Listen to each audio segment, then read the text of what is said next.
Hello, and welcome to A Star to Steer Her By, episode 430. Ooh. Jesus. No, wait, no, sorry. 620. Oh, we've jumped to the future. No, Whoa. shit. God damn it, now we're back at 114. Oh, in the past. Oh, god damn it. Damn this time bug. All right. Oh, you bastard. Anyway, well, we'll just be wherever we're going to be. My name is Jake, and joining me are... Chris. Ames. And Caitlin.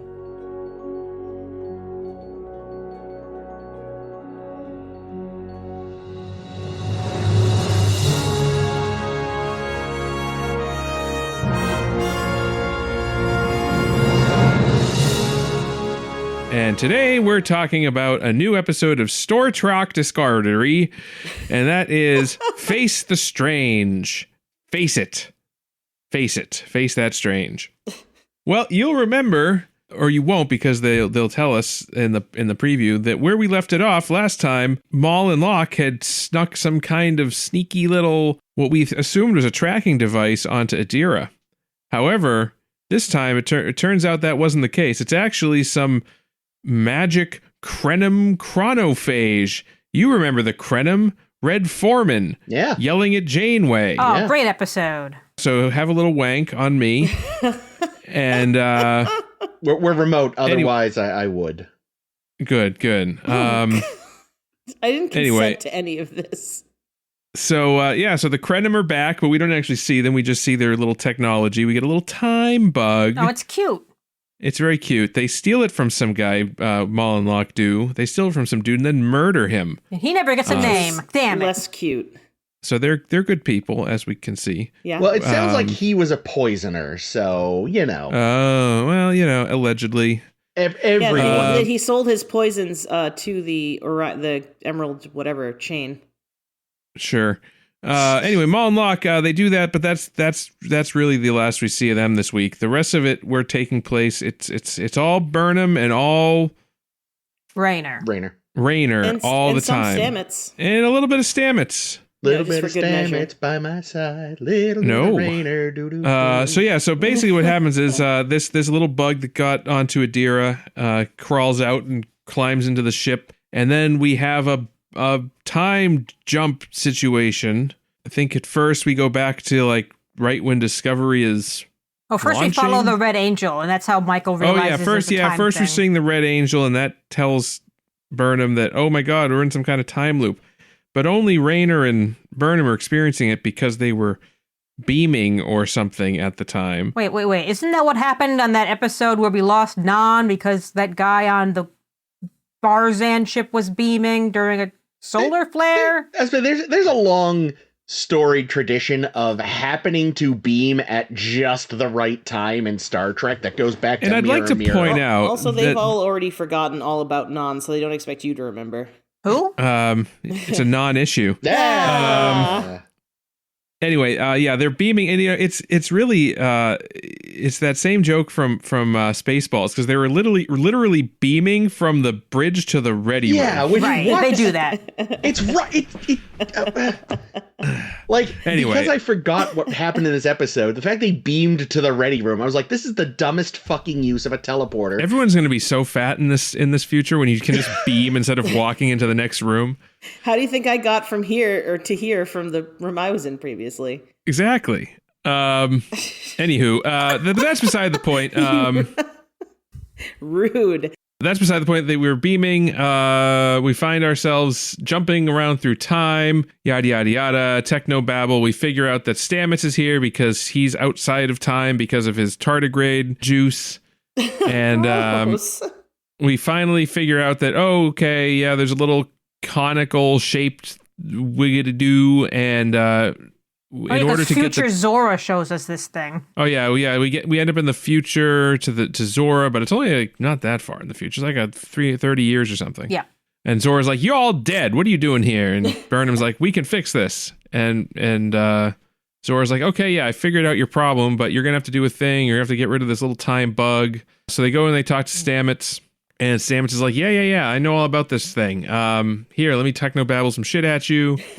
A lot. And then we'll just, use a pliers and yank that thing off. But then the pliers like disintegrate into nothing. It's like, oh my God, the thing is surrounded by time. So if we get too close to it, we'll just get timed. It'll be 1 billion years and we'll never get to the thing. Tilly said once before that adding time to anything makes it cool. Oh, right. So we figure out that in order to make it time less of a pain in the ass around the bug, we need to go to maximum warp and then break out of the warp bubble, and that will somehow do something that will make time around the bug go slow enough that Rayner can stick his hand in it for a few seconds and yank the bug off. So that's exactly what they do. But first they need to convince the crew of season 1 Discovery that Michael Burnham isn't crazy. But to do that, you have to get through Michael Burnham, who is crazy. Oh shit! I don't remember her being this crazy in season 1. We got some hot Michael on Michael action in the corridor, and they beat each other up, and then Michael nerve pinches Michael, and how does Michael feel about this? Not great. So we get to the bridge, and everyone's like, "Michael, what are you doing with long hair, red uniform, and significantly more crying?" And she's like, well, listen, guys, you ain't going to believe me, but I need you to believe me. Here's some bullshit. I'm in time travel mode. And here, listen, I'll tell you some facts about yourselves. Not the facts that we've revealed about you in previous episodes, but some new facts. How else are we supposed to fucking learn anything about these people, Jake? Right. So we understand how Burnham is so close to everybody because she's able to recite some things from their service record. And then we get to...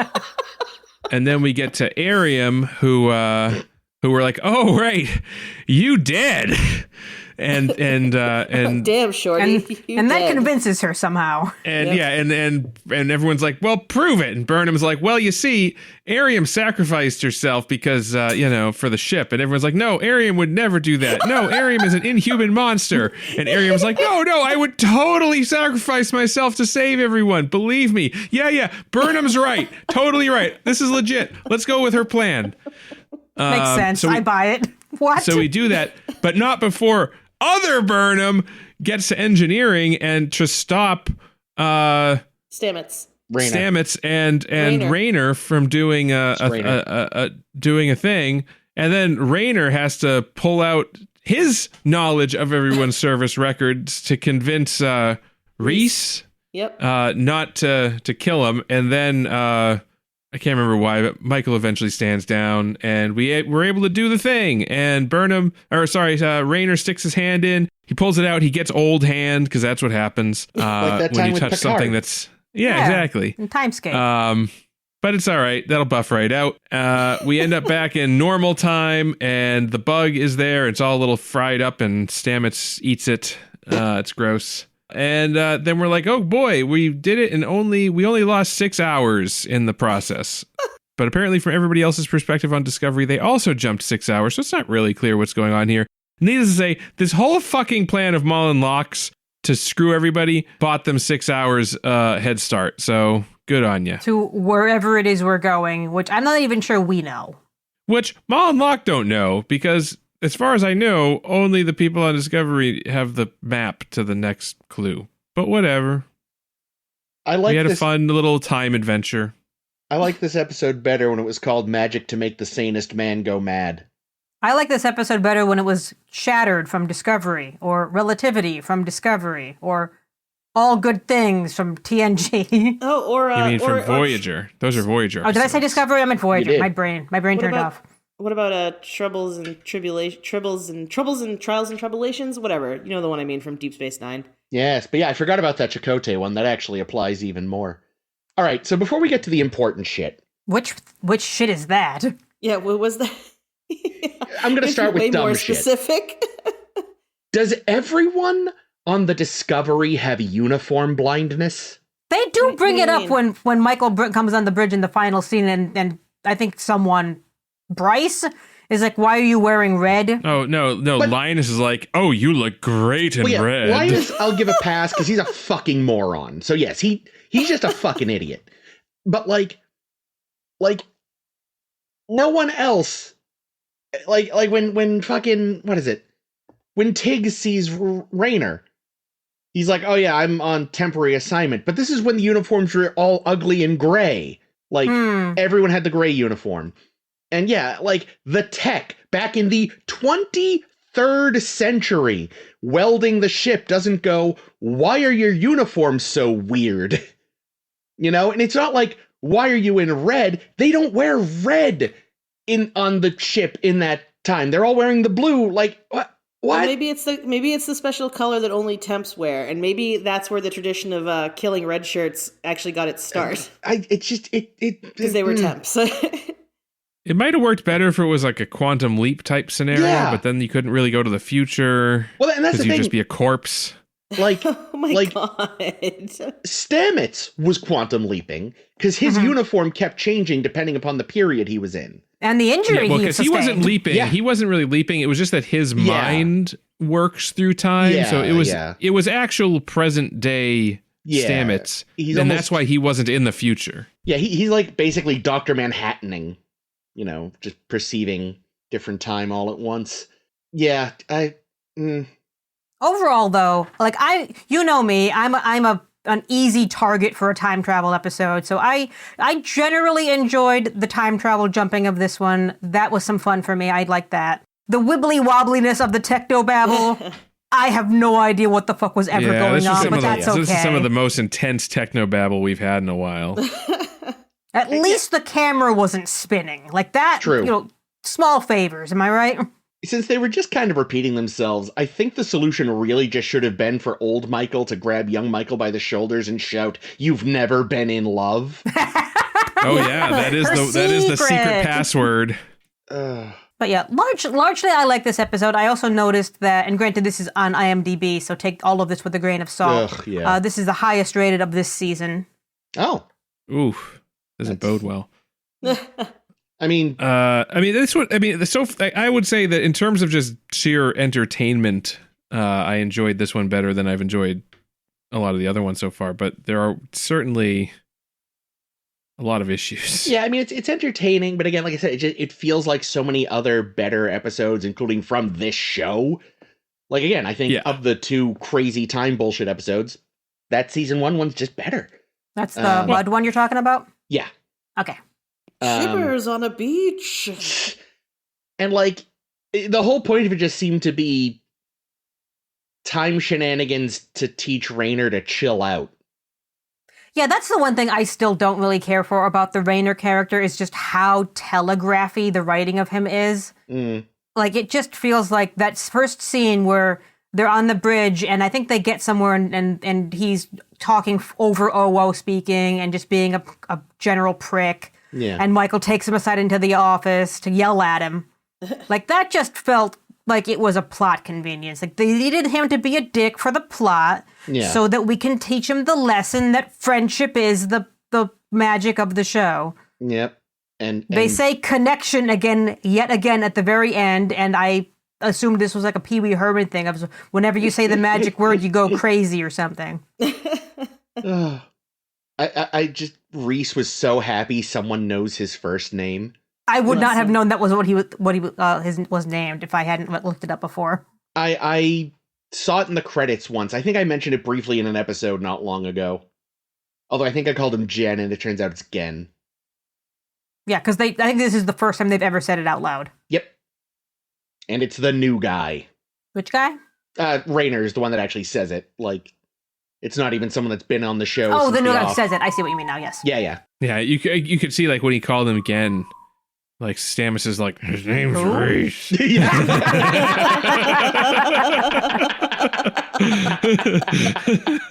Yeah, for some reason, I remember this episode being much later in the season because it was just last week that we did the go around the room and tell us a fact about yourself, like icebreaker game kind of a thing to teach Rayner something about each crew member. And here's where it pays off here in literally the next episode. And I, for some reason, remember it taking longer.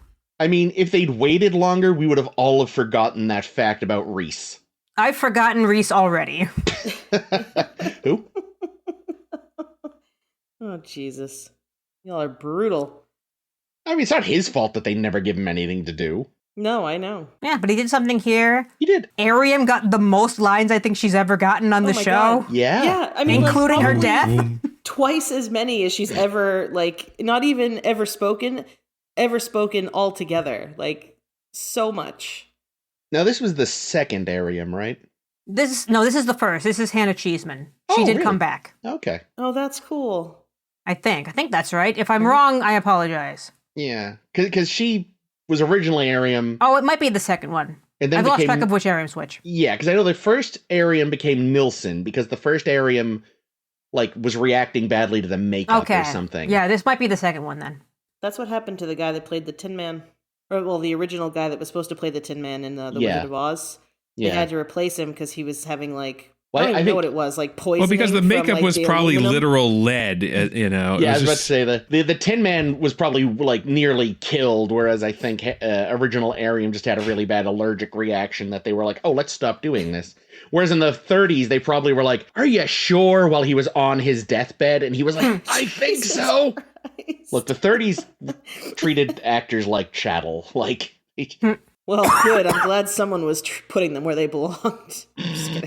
I'm just kidding. Yeah, and the thing with the Ariam thing, and Jake seemed to be getting to this a little bit in his synopsis, where it does sound absolutely fucking ridiculous, that this is how we convince Ariam that Michael is telling the truth and she's a time traveler. yeah. Is convincing her that you're gonna die and you're gonna do a self-sacrifice, and the rest of the crew don't believe Ariam would ever do that? Because she would fight the infection. We It would turns help out- her. You can't. You don't know that you can. Power of friendship. It turns out that that's actually what turns her away from being willing to sacrifice herself. She's like, what? You motherfuckers don't think I would do it? Fine. Well, the other problem, too, is, like, as I said at the end of season 4, like, Starfleet officers in general are way too willing to sacrifice themselves. Like, it's not a simple, like, any of them. It's like, oh no, the captain stubbed his toe. I must throw myself into the warp core for some reason. Whoa, chill. Jiminy fuckmas.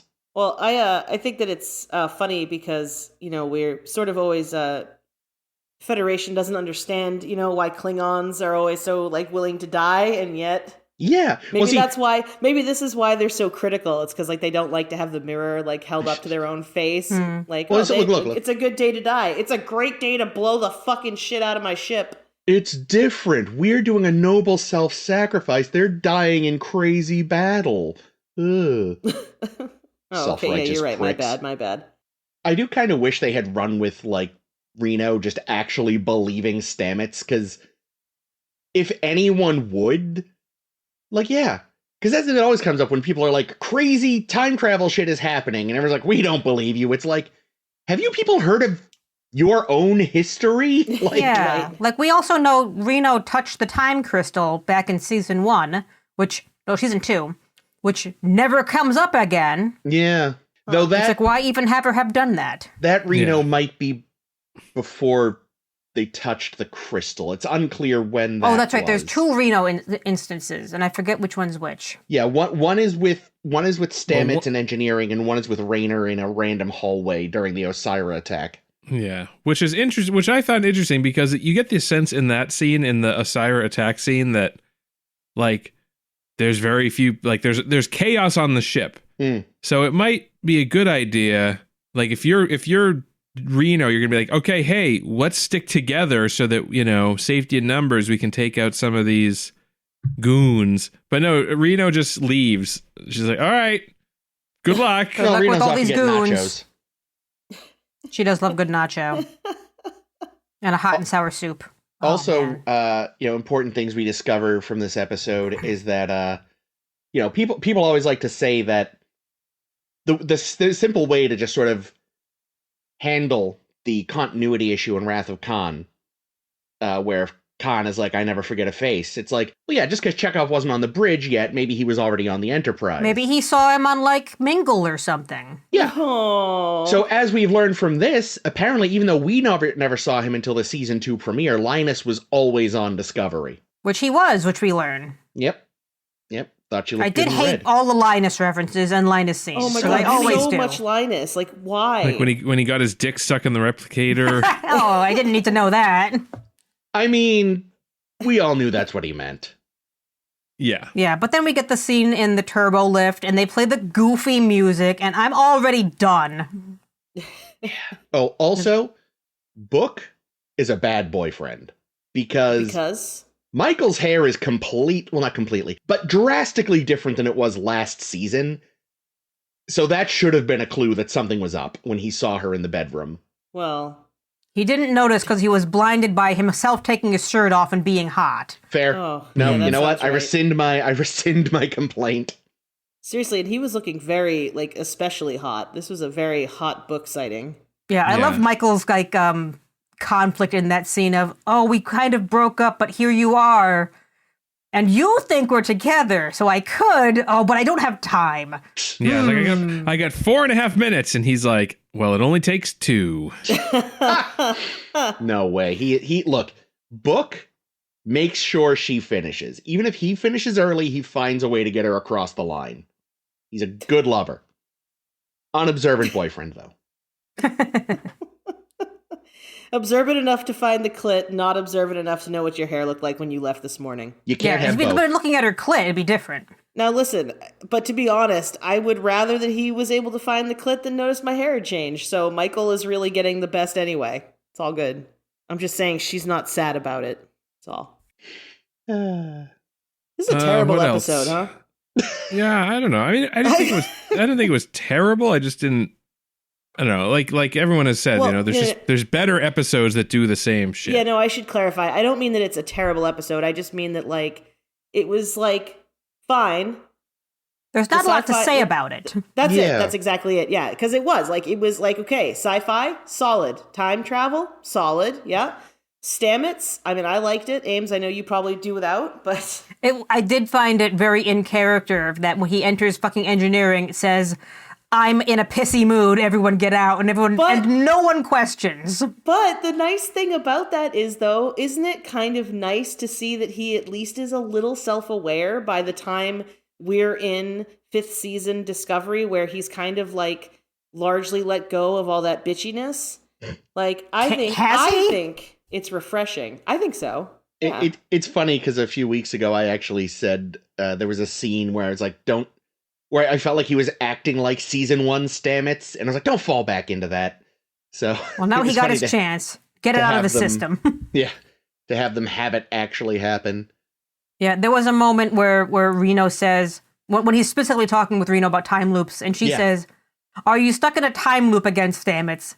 And I said, that could have been the title of this episode. But I also said, because when we meet Zora 30 years in the future and she's gone fucking feral and she's singing Que Sera Sera, I'm like, that could also be the title of this episode. Because that ends up, like, I was thinking about it because I started singing the song in my head later on when I was, like, making coffee or something.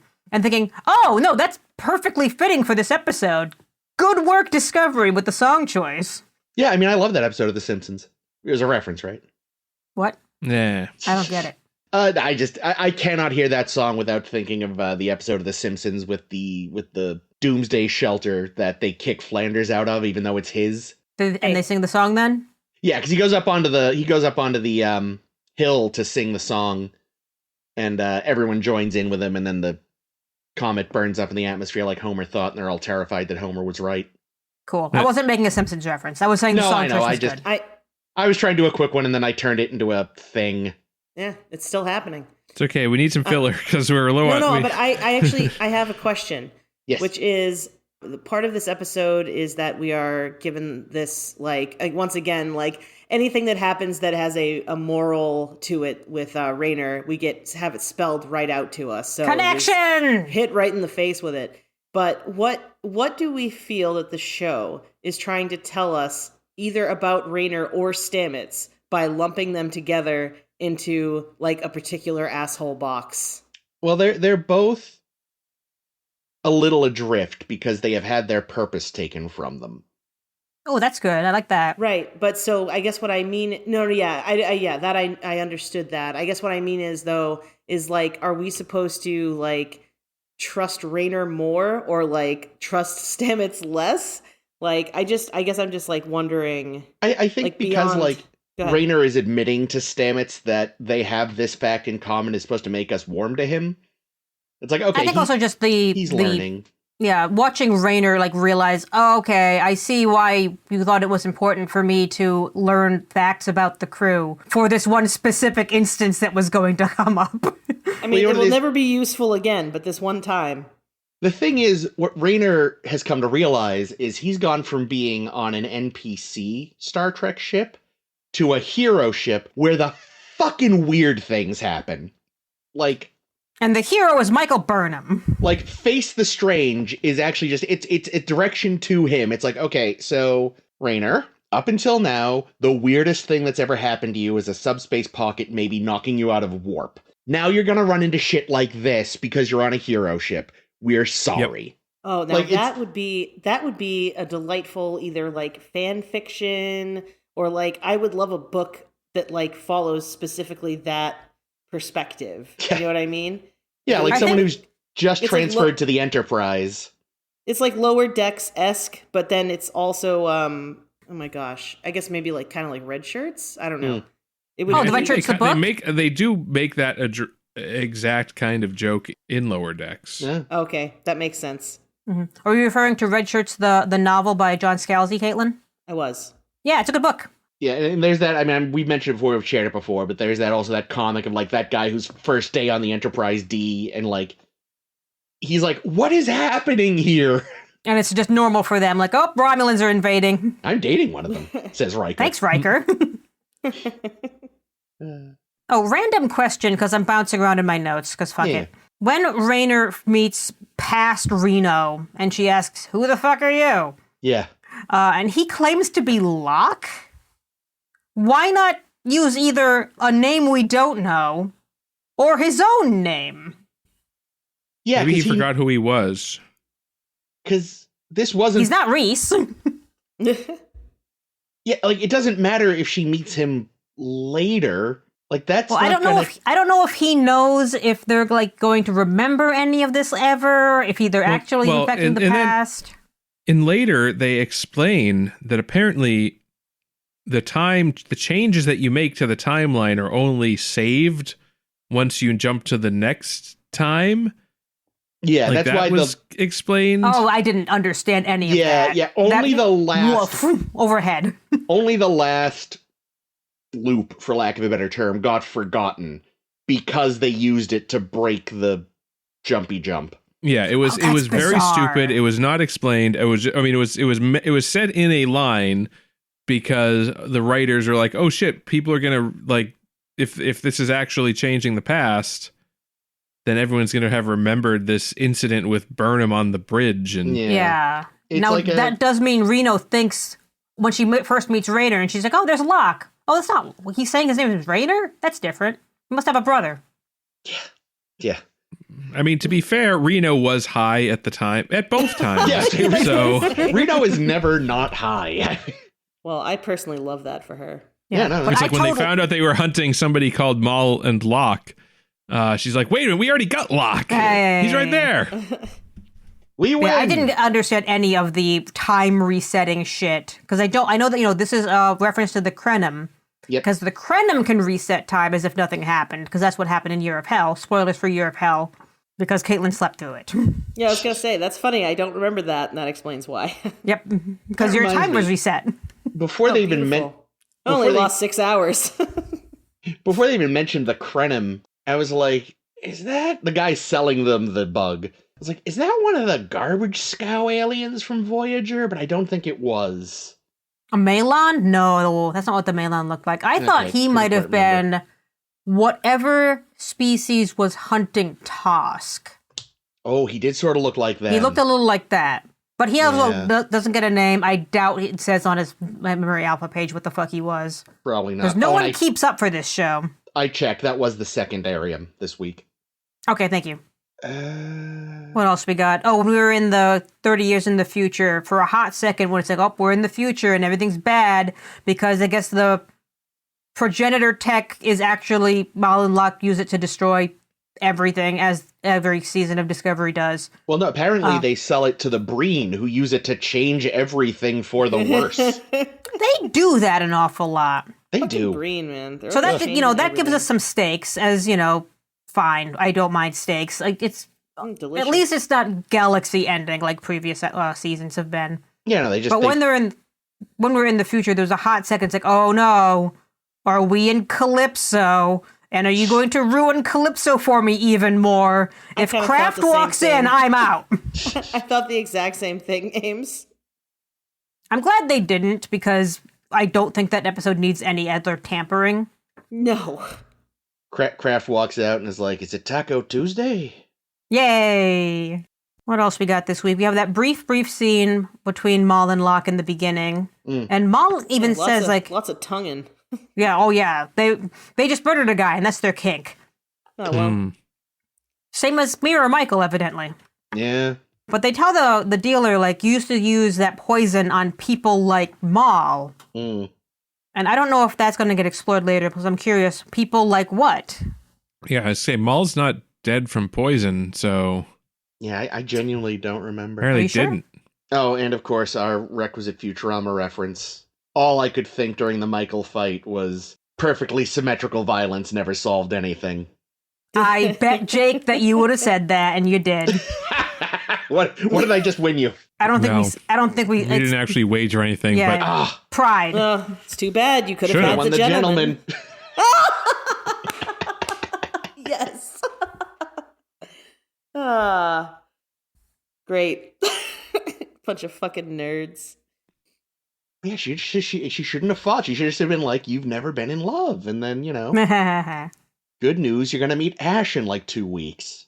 Bad news, he's gonna be a Klingon. He's hot. So good news, Ash. Bad news, Klingon. Good news, you still kind of better news, Book. Good news, Sprinkles. Ooh, delicious. Yeah, Bad I don't think news, I Linus goes with understood like past Michael and what she was up to, because that's the point where she was still, everyone thinks I'm just a bad mutineer bitch and everyone hates me. Yeah. Why does she care so bad? Which Michael? Past Michael. Oh. Well, because she didn't want somebody that looks just like her committing crimes and like making her look worse. Well, she also, she recognizes future Michael's uniform as being a captain's uniform. Somehow. Even though this uniform style is, from 1,000 years in the future. It was a logical leap, 4 pips is 4 pips, I guess. But it's not on the badge, it's on the collar. But it's not even a Starfleet uniform. It's just, it's like it's like, what, you go to, Spirit Halloween or something? Where'd you get this thing? My mom made it for me. Well, see, this reminds me of a fan theory I saw years ago that I think is actually kind of funny, is that part of the reason Starfleet changes their uniforms so frequently is so that when there are time travel incidents, it's a little easier to figure out when you are. That's pretty good. So if you are pretending to be her from the future, yeah, you are going to show up in a different uniform that just has some of the hallmarks. Good point. Even though it is actually her, but, from other her's perspective, Jesus. Gone cross-eyed. The last note I have is the last line of the episode, because apparently Michael has a new catchphrase. Instead of "let's fly," it's "let's get to solving it." Oh, yeah. Yep. That's much better catchphrase. Rolls off the tongue. I feel like that's going to be the catchphrase in the new fucking Guy Ritchie Young Sherlock series. So yeah, they're digging up the Krenim. Now what's interesting is that, it's a Krenim chronophage, but I never got the impression that the Krenim were like some time war people, that they were more just, there was like one Krenim guy, Red Foreman. Yeah, like he was obsessed with time because he wanted to use his time machine to wipe out his enemies. So is this kind of retconning that to be that just, no, this is how the Krenim fight? They use time? It's not a stretch to assume that when the temporal wars happened, whatever they were, like, someone could have gotten tech from, I've already forgotten his name, Red Foreman's character? Anorax. Thank you. Anorax. Like, but maybe, if his name becomes detached, it's just Krenim tech, because it was given them by a Krenim, so, Or again, we also don't know. Like, a lot of people who maybe previously hadn't been big on time shit were suddenly dealing with it because of the temporal wars. Are these the same temporal wars from Enterprise? Well, that was the temporal Cold War. I don't know if the temporal Cold War and the temporal wars are different. And I hate that I just had to say that sentence. Yeah. Yeah, I think they said Krenin chronophage specifically so it would be a species you've heard before whom you associate with time. Yeah. And that's it.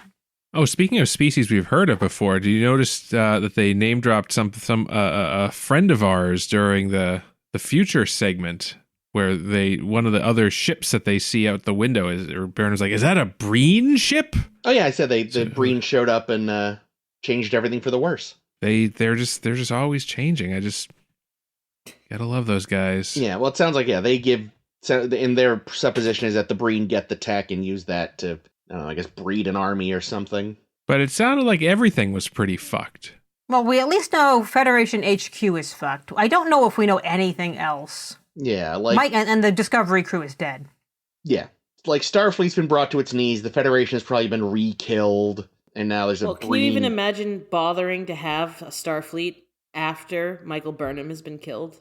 That's, I mean, it's impossible. She's the glue holding that shit together. I mean, just what's with these fucking BREENs? They're just assholes all the time. But they do change everything. They certainly do. Yeah, because they mentioned, like, back in episode 1 or 2 of this season, they name dropped them, and I want to say the Tholians, maybe? Like, they basically pulled a couple of old, previously enemy species out of their ass to set up as, like, maybe these guys will be a problem this season, and it sounds like they're leaning towards the BREEN.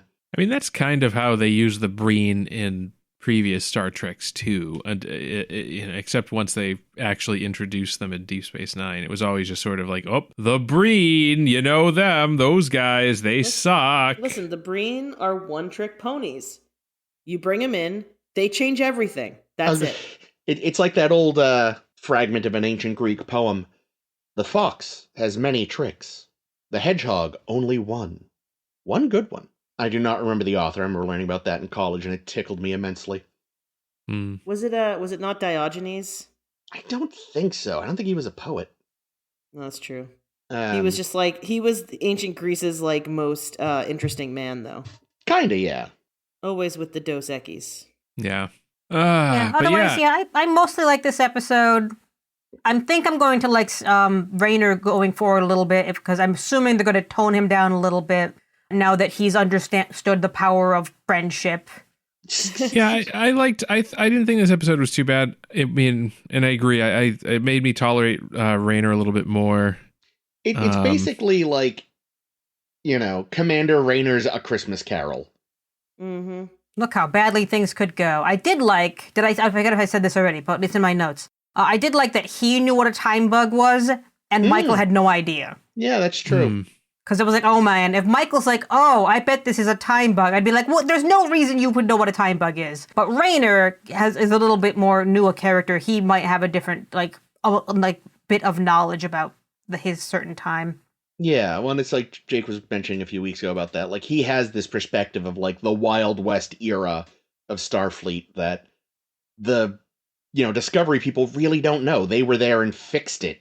So he's kind of that ear to the, It's the kind of thing he would know, Book would maybe know, but, her and Book aren't talking right now, so.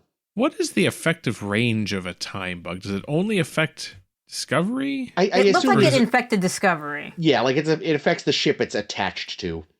Well, but here's the thing, though. Did it actually affect the ship at all, or did it just affect Michael and Rayner? Yeah, that's the problem, is because the thing is only told from their perspective. Everybody else on the ship seems fine. They just feel like they've lost 6 hours, so they didn't see anything happen. So yeah, I guess the idea was that's a good point.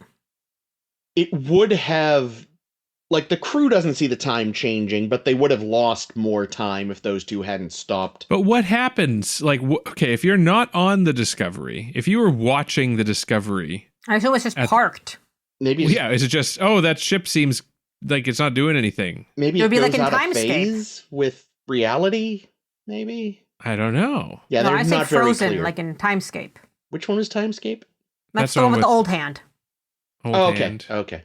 Yeah, I don't know. The episode never really says what But time must have been flowing because Discovery in 30 years is at Federation HQ, unless they moved Federation HQ to wherever the Discovery has been stuck for 30 years. Well, they towed Zora over. That's what's confusing, is in theory at that point, that's after the bug has burnt itself out.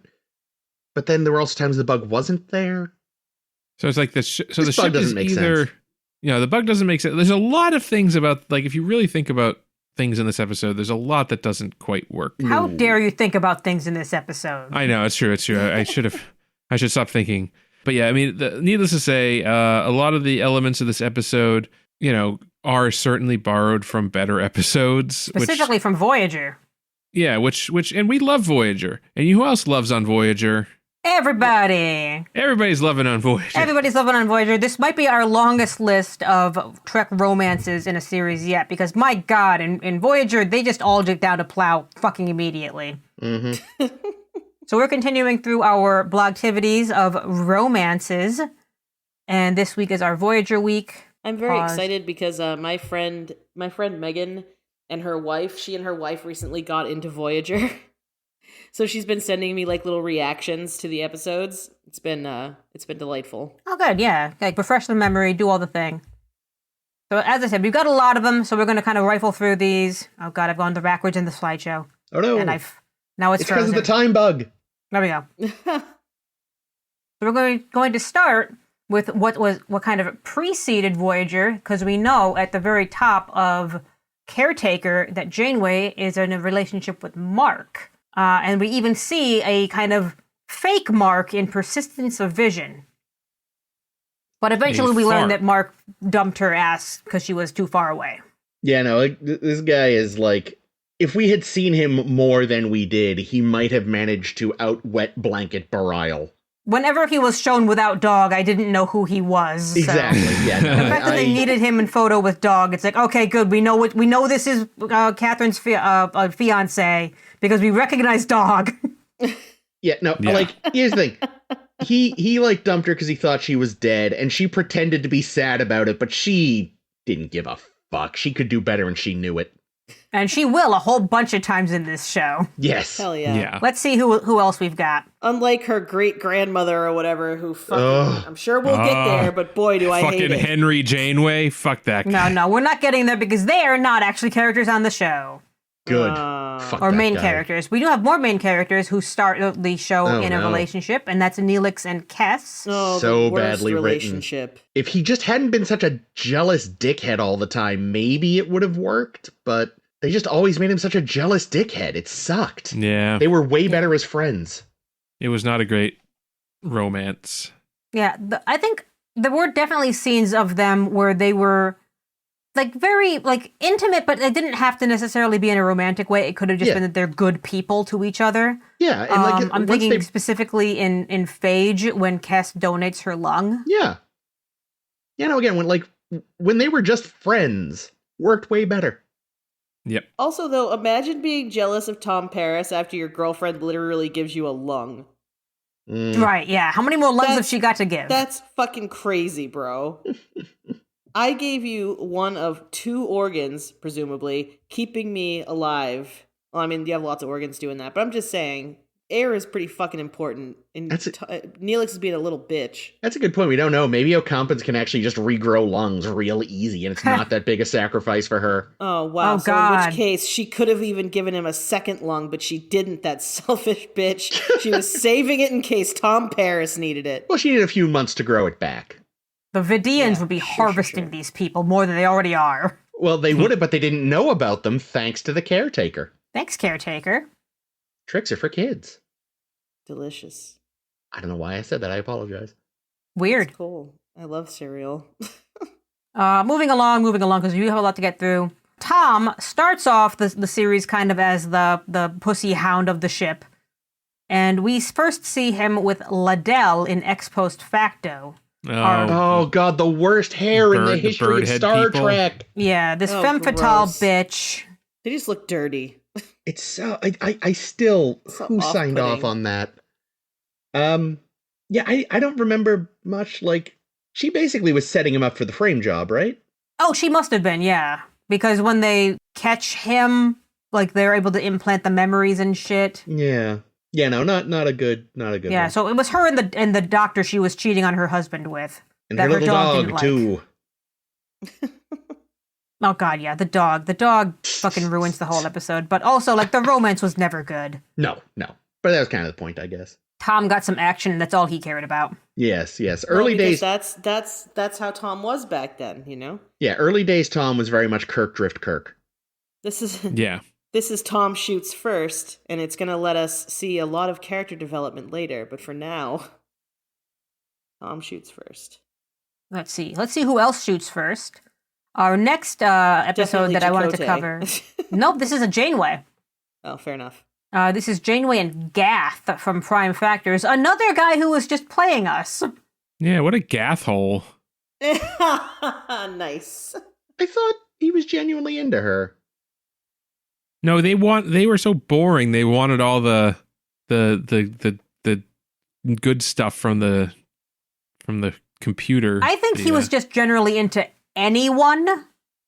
And I think he was just very much the romantic type. I will woo anyone I come across. Because the second Janeway was like, hang on, back off for a second, he turned. Okay, I guess I just don't remember that part of the episode as well as the rest of it, unfortunately. Yeah, he seemed like a skis ball. No, that's fair. I mostly remembered them as just being like, we know what this is, but apparently that is not, in fact, what it was. Well, they knew what it was, but then when more stuff started happening, it was like, but we knew what this was. This was just us fucking. Now we're in deals, and I don't want to deal with this anymore. Yeah. Yeah, okay. But those people sucked anyway. Yeah, they sucked. I don't remember them. I don't remember They were the them ones that all, were even withholding when I was- that like super transporter technology Yeah. because they were Prime Directive. She was suddenly on the other fucking foot. I was going to say, always with the Prime Directive. Yeah, in fact, there's another romance this episode that I'm skipping, and that was Harry Kim and whatever bitch, like, meteorologist, I think? Whatever bitch he was into briefly, who showed him the transporter tech, and then he was like, down, boy, down, I have to deal with transporter tech now. Lady, you can wait. And she's like, I'm already, okay, fine. Poor Harry. Yeah. Speaking of Harry, we have more Harry to discuss, and Poor Jesus Harry. Christ, Harry. I think he dodged a fucking bullet, because in Non Sequitur, we meet Libby. And oh Ugh. boy. Maybe. And this is the same actor that was Worf's boring girlfriend. Yeah, that's the thing. Is like maybe I'd feel better about the relationship if she could have it was a better actor. I think that's really what it boils down to with me is I can't tell what they're like because I just don't like her. Yeah, no, she was terrible. Like I usually, you know me, I usually try to be very, very like I try to give the actors a break. There's no break I can give this woman. She was so bad. Not good. Yeah, which is a shame because Harry is so likable. Yeah. Like he's a cutie. Yeah, and like her concern could have come off as just genuinely concerned that her boyfriend's going insane if she was a better actor. Yeah, what a missed opportunity. Deeply. Oh, Should have well. got Robin Curtis. I'd have bought it better, I think. She might have been a little old for him. Yeah, I could see Harry being into older women. Oh my God, yeah, absolutely. There might even be more on this list. Let's find out who's next. Oh, but first we have to stumble into the holodeck Oh, yeah. with the Doctor and his first love, Freya, in Heroes and Demons. That poor bastard.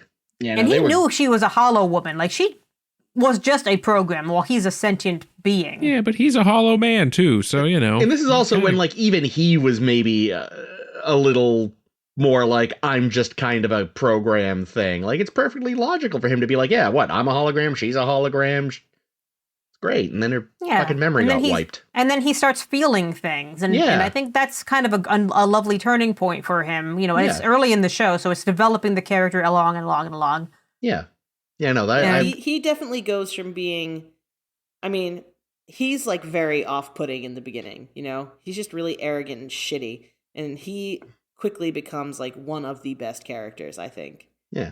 And then you meet Zimmerman and you now fully understand why he was the way he was. Yeah, and I think Freya was one of the stepping stones to getting him to like being who he is, which I like for that. Yeah, no, great relationship, great episode. He's got another even better relationship because we're jumping now to life science. And this is with Danara Pell, the Vidian woman. Yep. Oh, yeah.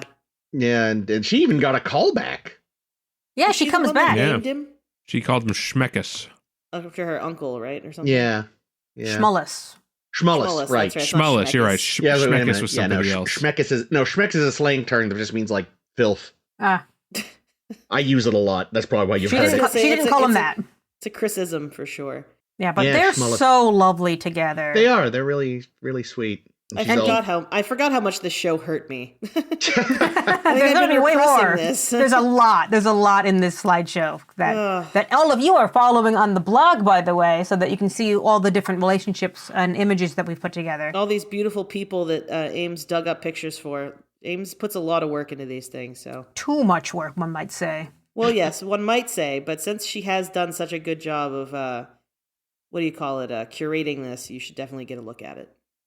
Yeah, because this is one of the really good moments for the Doctor, because he finds a way to save her. She doesn't want to go back in her body, but he convinces her that life is worth living. Mm-hmm. So good on him. Very cute. That's good shit. And then, like Chris says, she gets a call back later. Yeah, which rare in that show, because they weren't so hard back into episodic after DS9. Yeah, and plus, you'd think, like, if they're continuing to try to get home, they're passing people on the way. Yeah. But that's fine. I liked her, so it's fine seeing her again. Yeah. Okay. There's a ton of shippers out there that really, really wanted Janeway Chakotay. I don't entirely know why, but we get some of this in Resolutions, the episode where they're both, like, infected with some disease, but have to live on a planet where they're immune to it's a tub episode. I was going to say, this is where tubs. He actually made a tub? Yes. Mm. Yeah, it was. I never fully bought them. This is probably where, like, you almost buy it, but it never quite worked for me. I could see in this episode, like, falling into this is nice.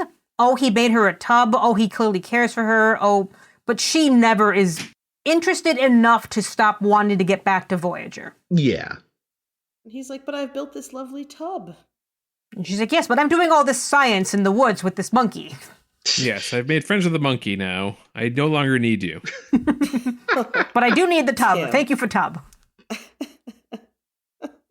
Poor Chakotay. Yeah, it's an episode like this that makes me sad that Chakotay becomes like a character that so many fans out there just generally find either boring or bad, but there's so much there. He's just very subtle. Like, he's a sweet guy that builds tubs, does back rubs. They didn't write a lot for him. No. Yeah, but like, honestly, thank God, because when they did, it was always bad. It was either like, let's throw in some casual, weird, like not even a thing, Native American racism, or it's like, it's all Native American racism. I was gonna say, or it's the white aliens coming down to give the Native people some culture, but that's the same shit. See, I would disagree, because when they're not doing that, there are some really great Chakotay episodes, and some of them we're going to see in this list. Yeah, and he's also just very consistent. Yeah, like I said at the time, multiple times throughout the show, the one thing with him is like, I just don't believe he would have joined the Maquis. No, he's like much too reasonable. He's too he's too emotional, or not emotional, but like moral, sensitive. Yeah, that's a good one. Another good one. He always wants to do the right thing. Yeah. And the Maquis, they might be doing the right thing, but they frequently do it the wrong way. Yeah, he's very much a fix it from the inside kind of guy. But yeah, and him and Janeway, like I'm glad they got this episode out of their systems. Yeah. And I'm glad they never really see it again. No. Okay, one that I made sure to add, because otherwise, like, our good security officer Tuvok doesn't get a lot of action because he's got a wife at home waiting for him. So he's, logically, as he's a Vulcan, not going to pursue a lot of women. But that doesn't stop them from pursuing him. Yeah. And our first instance is Morena in Alter Ego, who first started banging Harry Kim as a holodeck character, who turned out to just be her. Yeah. Yeah, and then she decided Tuvok was more interesting. Tuvok is interesting. Yeah. Because, their rapport is is quite nice because she sees that he is a person who doesn't really indulge in emotions. Yeah. And she's someone who's trapped on a station controlling the stars or something, like a certain light show that's always happening. Yeah, it's some sort of weird isolated job, but I don't remember the specifics. It's a very boring job. Yeah. Yeah, and I feel like someone who's as lonely as she is could see someone like Tuvok and find an interesting common ground with. Yeah, exactly.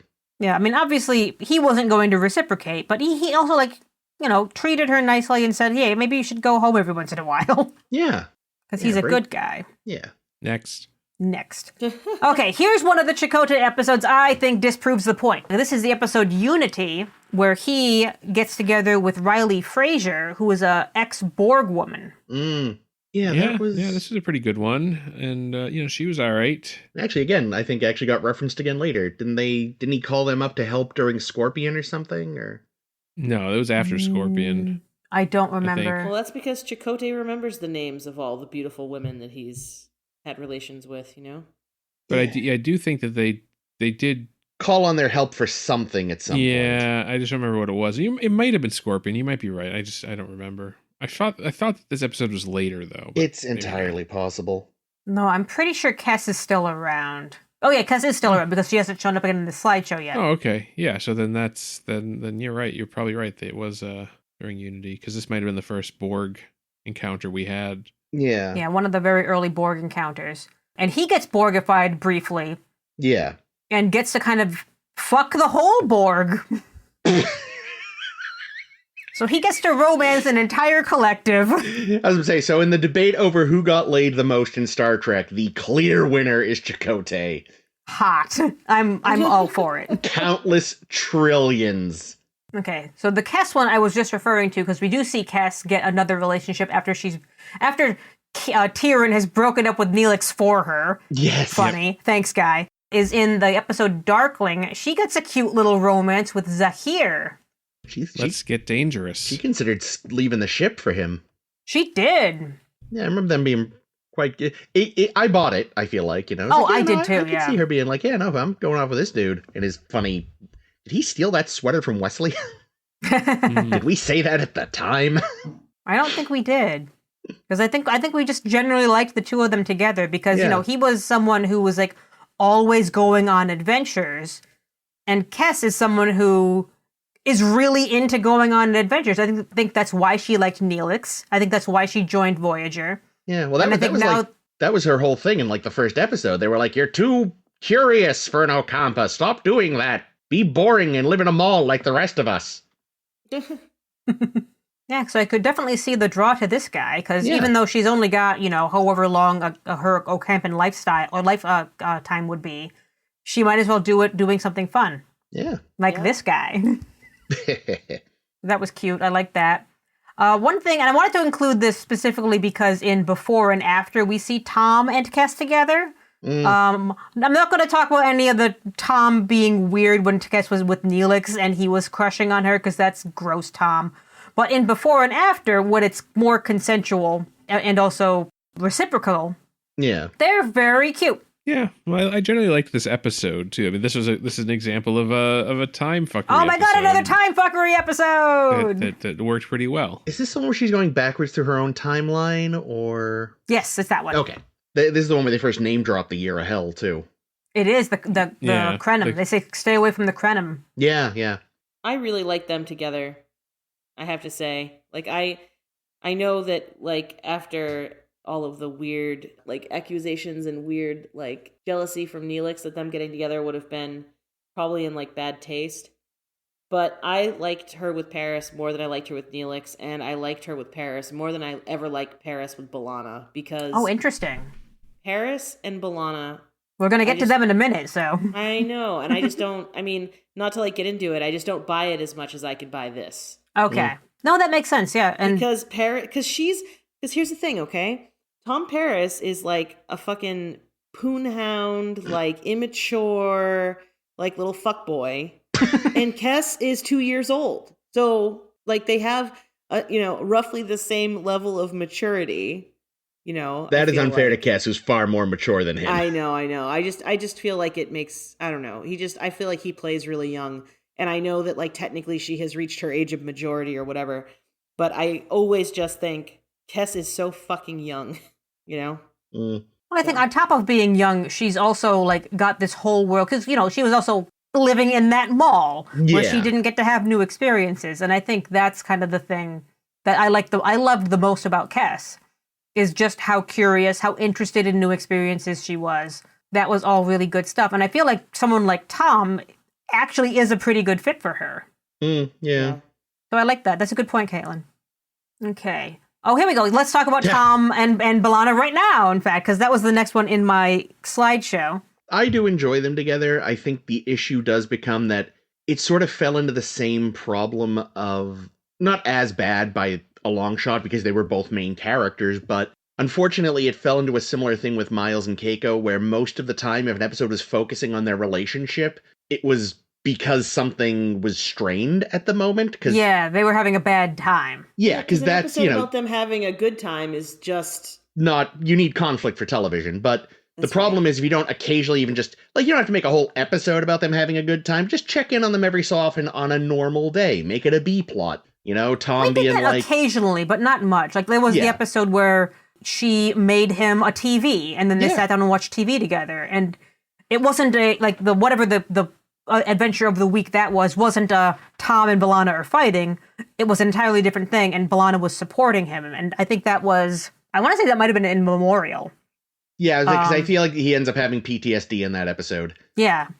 And she's very, you know, supportive of him and tries to help him through that. I specifically think the episode where they first say that they're in love with each other is in Day of Honor, another day where everything is going bad for B'Elanna and Tom is supporting her. Yeah, but overall I think they make a weird kind of sense. Yeah, I just feel like if B'Elanna was my friend and Tom was treating my friend like that, I'd be like, girl, get out. Not always, but like a lot of the time, he just seems like he's, well, like I said, he's immature. Yeah. And he's just like not always like, I don't know, treating her the way he should. God damn it. Yeah, I think when he's not like being possessed by an alien or in one of his ultra fixation stages or what have you, the two of them do balance each other nicely because, you know, I think one of the things with the B'Elanna character is they frequently make her only the Klingon who gets angry. And Tom, the boy character who always like does something stupid. And I think the two of them toned each other down a little bit. I don't know why. Everybody loves Raymond vibes to it. I don't know why I thought this, but I was thinking Calvin and Hobbes, even though that's not at all what Calvin and Hobbes' personalities are, but there it is. That is some slash I didn't need, Chris. Oh, God. Sorry, what do you mean by the everybody loves Raymond joke? Well, I don't know. Wasn't it a thing where, like, Ray was always kind of getting into scraps and his wife was always angry with him? I mean, that's just most sitcoms. Are you thinking Curb Your Enthusiasm? Yeah, that's true. Yeah, it's. I mean, I guess, just sort of generic sitcom relationship. The goofy husband and the battle axe wife. Goofy husband and Batleth wife in this game. That's good. That's good. I'm going to move on to another one of my really good Chakotay examples because I do love this episode. Yeah. Because I love him and Kellen in Unforgettable. Who? Yeah. Her society. That's the point. Her society sucks. Oh yeah, they're monsters. She's someone of note, right? Yes. She was in the original Dune. Wasn't she? Oh, it's Irulan, right? Yeah. Right. Is that the name of the princess Empress? Yeah. Whatever her title is? Virginia Madsen? There we go, yes. Yeah, this was a good episode, though. Yeah, I think this is definitely an underrated episode, because I thought this one was very interesting. Their relationship, even though, because you get the sense that she's known him long enough to develop these feelings, but he doesn't remember them. Yeah. So how do you convince someone who you've loved for a period of time that you're at a stage that you don't remember? Yeah, and then vice versa. And then at the end, he's like, "Oh yeah, paper and pencil." Duh! I could just tattoo it on myself. Oh, God, like Memento. Yeah, so Chakotay does get some good stuff. I think Yeah. people just don't remember this episode because it's unforgettable. Yeah. Hey. I know the one you guys want to talk about an awful lot, and that is Janeway and Kashyyyk from Counterpoint. I so badly wanted him to not be a lying prick. They were so good together, but he was just a lying fascist prick. Yeah. Yeah, this is our lying fascist prick friend, whom for a while you think, like, damn, they're working out problems together. They're talking about music together. It's some great stuff. And the actors had such great chemistry, too. It showed through I agree. so well. And I like that Janeway, despite kind of falling for this guy, she never lost sight of who he was. Yeah. And her mission, too. Yeah, so, like, she was prepared when he was like, actually, I am a fascist, so give me all your telepaths. Yikes. Yeah. It's like, I am sad but not surprised. Yeah, exactly. She's like, I'm disappointed. I'm not angry. I'm disappointed, and fuck you. I mean, she is angry as well, but you know, that's... But she has time to be angry later when she saves these telepaths from this fucking fascist. Yeah. Man, that was a good episode. Yeah, that's a good one. Yeah. I have one more Tuvok for you guys. And again, of course, it's a one-sided one because Tuvok is never going to logically, get with another woman than his wife because that's how he is. But him and Nos in Gravity are very nice together. Yeah, and it's especially because there is a period where it looks like they might just be stuck there, so he theoretically, given enough time, maybe finally would have been like, Yeah, well, certainly within, 6 years. Yeah. Oh, yeah. Because I think it is when he does get Pon farr on the ship at some point, Tom just whips up a hollow his wife. Yes. Yeah. But yeah, if he's stuck on planet with Nos, that's not going to happen. I didn't even think of that, but yeah. You really think, that would stop eventually. Pon farr's? Yeah, because he's, by Vulcan standards, quite old. You think it would eventually, That's a young man's game. wear out. How does it work in animals in the wild though? They keep going. They're not like humans that stop. I don't know that he is that old though by Vulcan standards. Yeah, well, he was an ensign on the Enterprise B. I know, but Vulcans just live a very long time, Sarek. Yeah, but 200-ish years is about where they make it, and he's got to be in his 70s at this point. Or am I Spock grossly overestimating how pretty friggin' old? I might be grossly over it. He might only be in 120 or something here. I think he was around 100. Okay, so he's actually only middle-aged. I thought he was older than that too, I think. So he's very young in the scenes with Sulu then. Yeah, let's see. Yeah, he's straight out of the academy. Okay. According to this, he was born in... He could have joined late. Well, no, because he joined twice, right? Because he... Yeah, he... that was his first stint with Starfleet. Then he left and did some other shit for some period of time. And now he's back again. Well, regardless, I do like this episode. I love that, he teaches her language and how to eat scorpions and all kinds of fun stuff. And then he shares with her via the mind meld. He does have feelings, but they're just not romantic-y feelings. Yeah, and he's Vulcan, so everything is very muted. Memory Alpha says he was born in 2264, so yeah, he would have been about 110-ish. So... That's still prime fucking age for Vulcans, no, he's definitely middle-aged by Vulcan standards. I was thinking he was much older than that. No, you might be thinking of T'Pol. Possibly.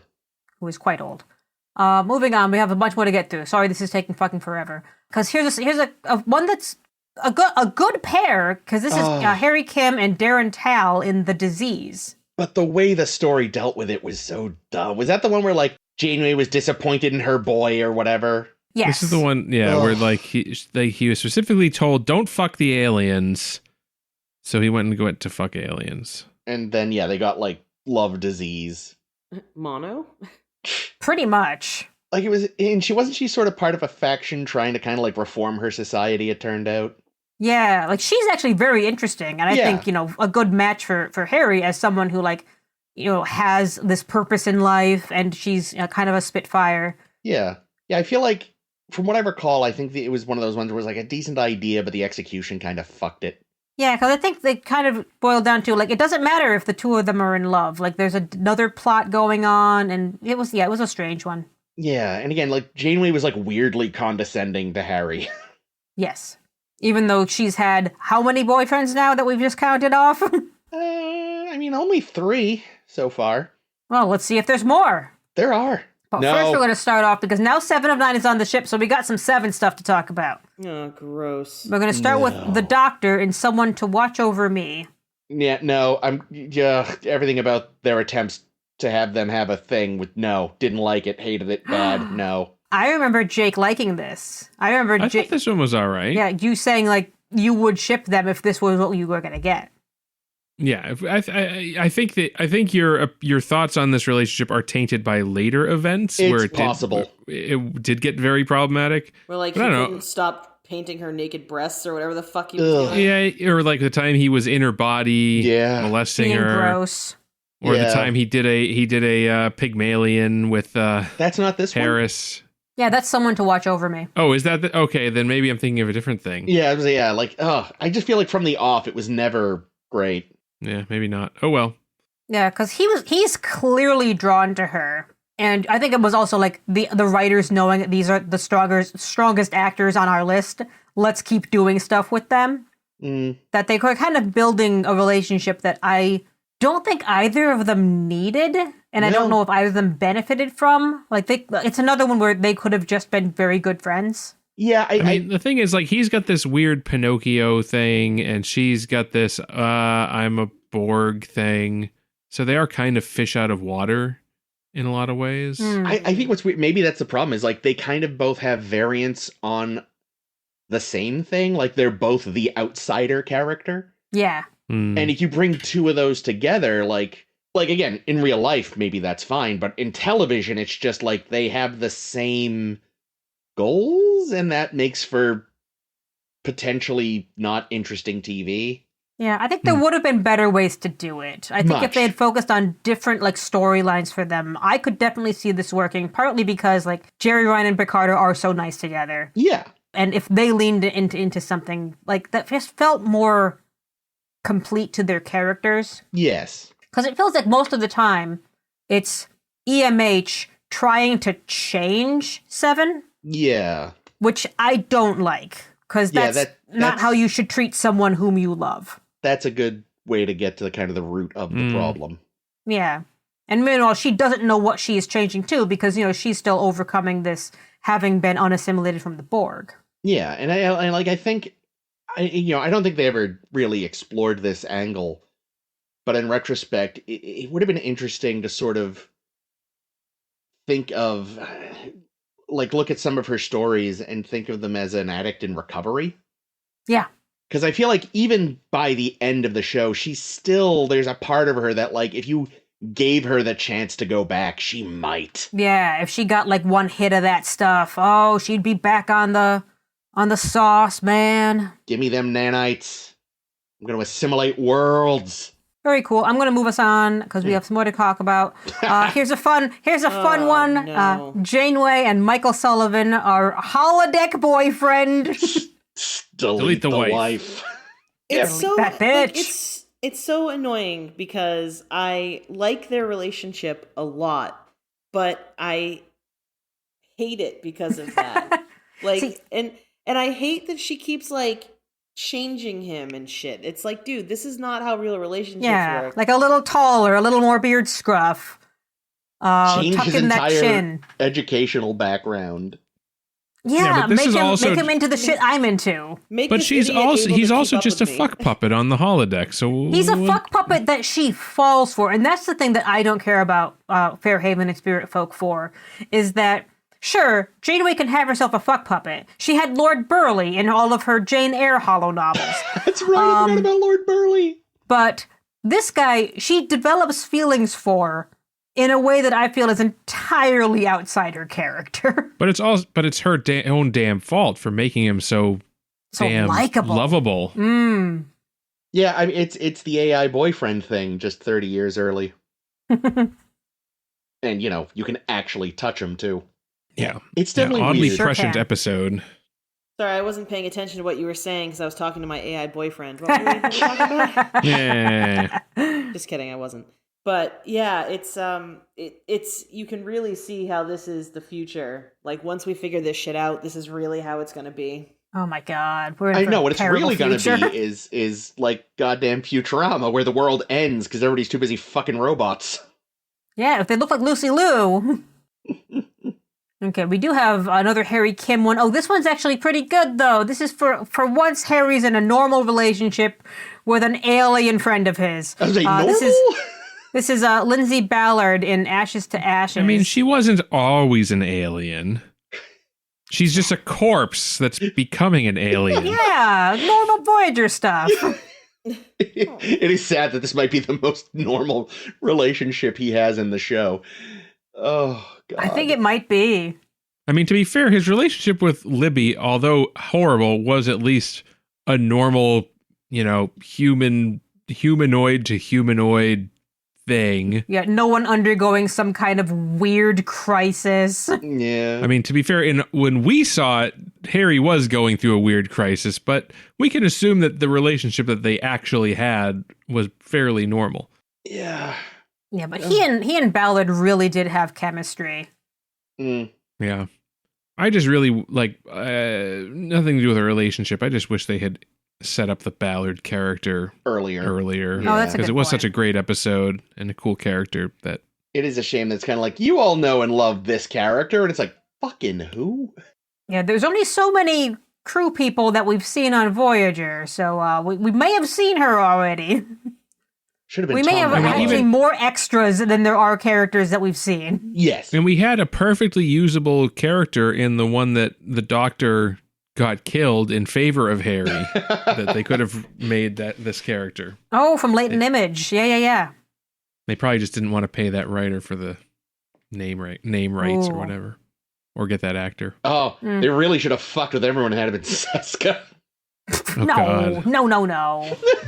I left Seska off just because that's not a relationship. No. That's just Kardashian bullshit. Yeah, no, it's Cardassian schemery. Yeah, but good. Okay, Seska is fun, but not as fun as Lindsay Ballard. It was a relationship, just an extremely abusive and disgusting and toxic one. Yeah, and since we had so many actually better ones in Voyager, I left Seska off. Yeah, but thank you for bringing her up because that way we do get to mention her. I got a couple more for you guys. We have another 7 relationship with her Unimatrix Zero boyfriend, Axum. I feel like at the time I probably liked this. They look good together. I thought they were good together because it was also like a place where they could be non-Borg. They could kind of be not even necessarily themselves because I don't know if they even really know who themselves are, but be free. Yeah. That's a really good way to put it. Yeah, and having someone in Unimatrix Zero with you that lets you be whoever it is you're finding out that you are was nice for her. Definitely. Also, he was quite cute. Yeah, I was gonna say he's a good looking dude. Yeah, so it looks like he's got some ears, some kind of ear going on there, and I like a weird pair of ears. Oh, I don't remember if he does. I know he's got a weird forehead thing. It kind of looks like it. It's hard to tell. It might just be his small. It might just be his wig kind of cutting off his ear in a weird way. Until proven otherwise, I'm going to assume that he has weird little pointy elfy ears, and I like it that way. Oh, nice. Hot. Yeah. All good. Okay, I know your guys' favorite, because this is Janeway and Jaffin in Workforce. I did like them, though. I loved them. Such a nice relationship. Yeah, Janeway got to be normal. It's tricky, though, because, of course, she doesn't know who she is at the time. Yeah, she's not the real her. You do feel like maybe actual her would have still been into him, but we don't technically know. That's true. Yeah.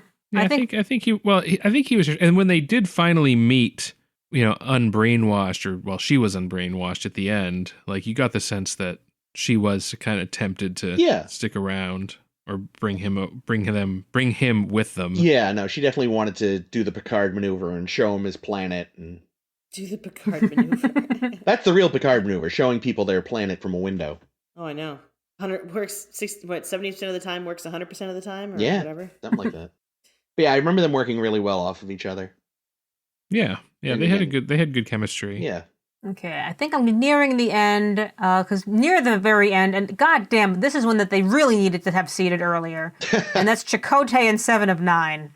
Yeah, they couldn't have really seeded it much fucking later, could No, they? they really couldn't have. Like, there's 2 episodes left. Let's get these 2 together. What?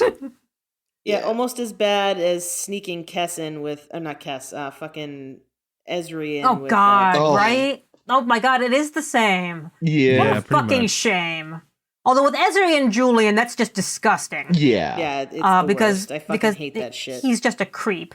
Chakotay and 7, I think, could have worked if they'd seeded it earlier and built to it instead of having it kind of like, surprise! Yeah, because I feel like think it could have been good. Because we know Chakotay's good at, like, being, like, romantic. Like, he's... So many tubs. All the tubs. But yeah, no, I feel like there were even a couple of before they were officially together where we're like, we knew it was coming just because it was in the zeitgeist. And being like, I can kind of see why they decided to go with it, but why did they wait so fucking long? Yeah. Yeah, it would have been nice if this had been something that was sort of seeded much earlier. Yeah. Yeah, and this isn't even counting the episode where 7 is like making herself like hollow programs for how to do more things than the Borg thing that she's used to, and one of them is kissing boys, and she picks Chakotay out of a hat as the most kissable boy. As the kissable boy. It's probably but a good choice. You can see why she picks Chakotay for her kind of experiment, and she also I was going to say she does better than LaForge at keeping reality and holodeck apart, but no, she kind of doesn't. Whoops. Yeah, I don't remember the finer points, but I feel like it starts to break down a little. Yeah, and I forget if it's in Human Error. I'll take that again. Human Error. I forget if it's in Human Error or in Endgame when 7 is having some kind of crisis and Chakotay kind of talks her through it.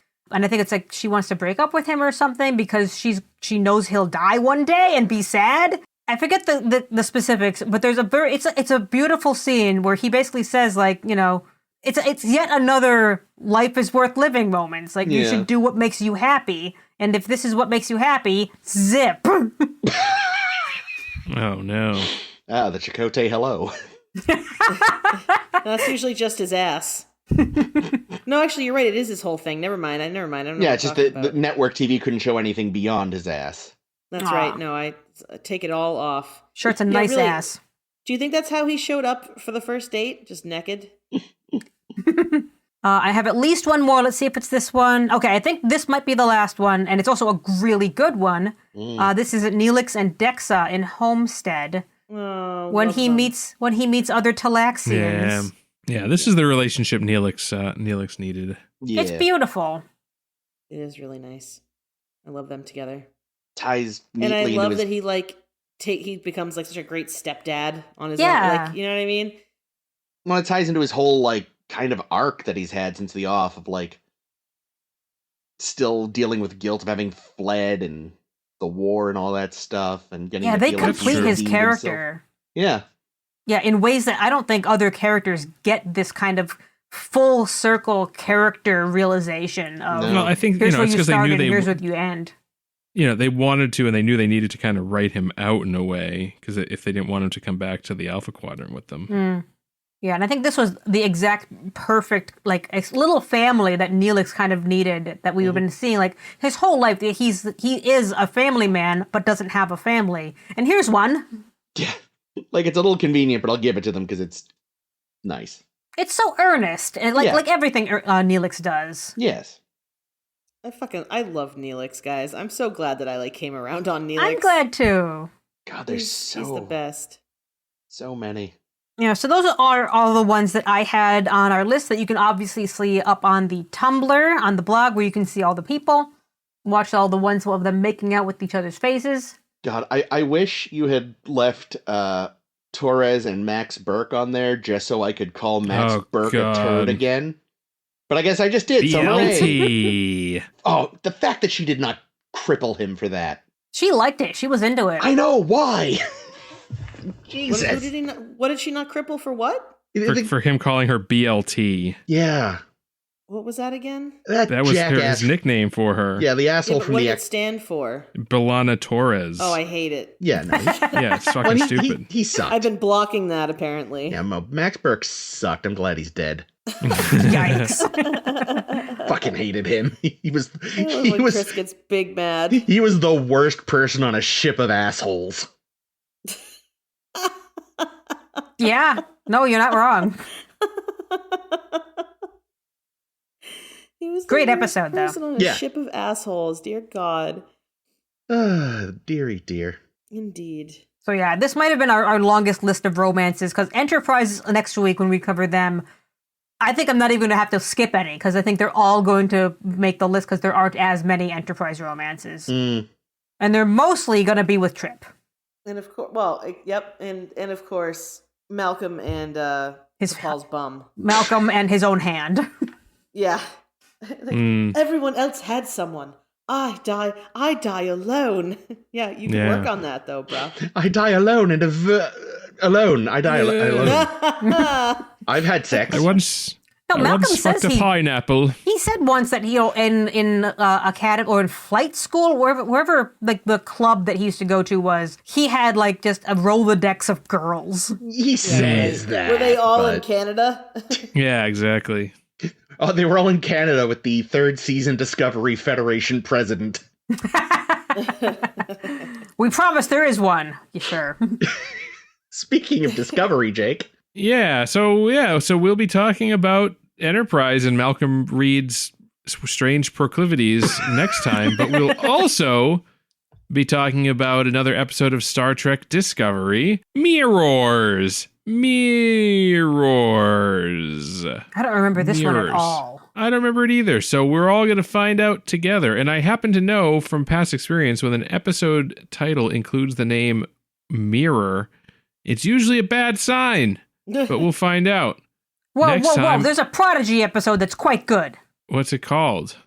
I will look it up while you say the rest of the outro. Mirror, broken, shattered mirror. Mirror on the wall. Mirror Gooniverse.